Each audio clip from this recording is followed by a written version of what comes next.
Bienvenue à tous et à toutes dans Conseil de vie by Nelly Nana. J'espère que vous allez bien, j'espère que vos familles se portent également bien. Alors aujourd'hui, nous allons parler de pourquoi l'amour diminue dans le couple. Oui, la flamme d'amour au début du mariage, elle est intense.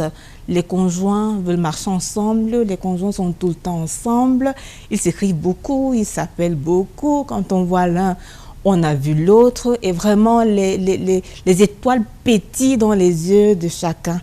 Mais après un certain temps dans le mariage, on sent que cette romance ou cette intensité d'amour diminue et parfois dans plusieurs couples, ça finit par s'éteindre.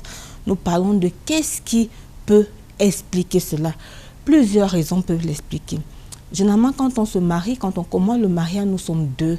Et quand on commence à avoir des enfants, la charge familiale commence à augmenter. Et donc, la pression de la gestion de la famille peut faire en sorte que les conjoints n'arrivent plus à se retrouver, notamment la pression financière. Dans un couple, lorsque les revenus financiers des conjoints ne parviennent pas à combler les besoins de la famille, ça crée souvent une grande tension entre le mari et la femme et chacun s'éloigne de l'autre et ça fait en sorte qu'il n'y a plus d'attirance, il n'y a plus d'attraction et chacun essaie de se battre comme il peut. Après cette gestion financière, cette pression financière, vous avez également la pression même de la gestion des charges ménagères parce que oui, gérer une maison n'est pas facile, surtout pour les femmes qui doivent en même temps parfois gérer les enfants, gérer les tâches ménagères et souvent c'est encore elles-mêmes qui sont des femmes professionnelles, c'est-à-dire des femmes qui travaillent.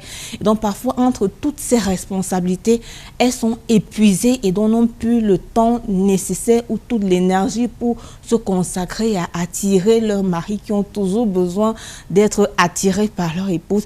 Et naturellement, ce qui va se passer, c'est que le mari aussi commence à ne plus vouloir être avec sa femme parce que parfois dans cette fatigue, il cherche son réconfort à l'extérieur parce qu'il ne reçoit pas de l'amour de sa femme ou il ne reçoit pas de l'attention, il ne se sent pas attiré par sa femme.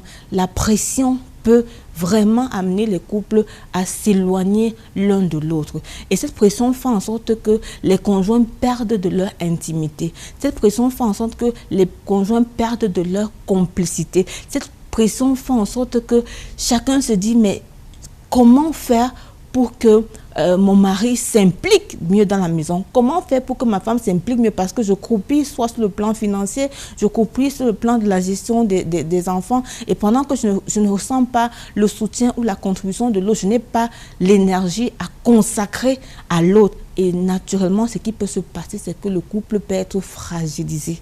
Le couple peut être fragilisé et dans cette fragilité, le couple peut même arriver à s'effriter.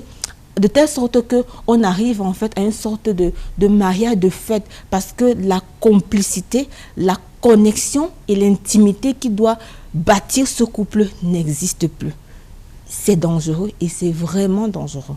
Nous allons parler prochainement de comment rallumer la flamme d'amour dans le couple parce que oui, peu importe votre nombre d'années de mariage, vous devez, mari, vous devez, femme, vous investir et travailler pour maintenir cette flamme parce que la pression de la vie peut la faire diminuer et donc ça nécessite votre investissement, votre engagement, votre détermination. Nous parlerons des astuces pour rallumer la flamme de l'amour dans le couple dans une prochaine vidéo. À très bientôt et portez-vous bien.